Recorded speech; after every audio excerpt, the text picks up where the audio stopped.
কাজলা দিদি, লিখেছেন যতীন মোহন বাগচি। বাঁশবাগানের মাথার উপর চাঁদ উঠেছে ওই, মাগো আমার শোলক বলা কাজলা দিদি কই। পুকুর ধারে নেবুর তলে থোকাই থোকাই জোনাক জলে, ফুলের গন্ধে ঘুম আসে না একলা জেগে রই। মাগো আমার কোলের কাছে কাজলা দিদি কই। সেদিন হতে দিদিকে বা কেনই বা না ডাকো, দিদির কথাই আঁচল দিয়ে মুখটি কেন ঢাকো।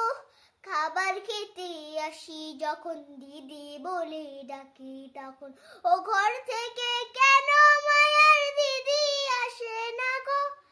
আমি ডাকি তুমি কেন চুপটি করে থাকো। বলো মা, দিদি কোথায় গেছে, আসবে আবার কবে।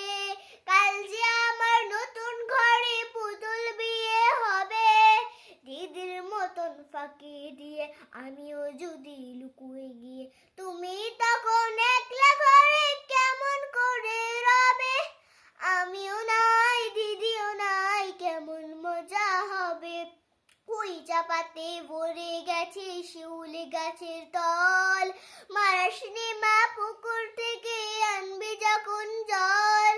ডালিম গাছের ডালের ফাঁকে বুলবুলিটি লুকিয়ে থাকে, দেশনা তারি উড়ে মাগো ছিঁড়তে গিয়ে ফল। দিদি এসে শুনবে যখন বলবে কি মা বল, বাঁশবাগানের মাথার উপর চাঁদ উঠেছে ওই, এমন সময় মাগো আমার কাজলা দিদি কই। বেড়ার ধারে নেবুর তলে ঝিঝি ডাকে জোনাক জলে, ফুলের গন্ধে ঘুম আসে না তাই তো জেগে রই। মাগো আমার শোলক বলা কাজলা দিদি কই।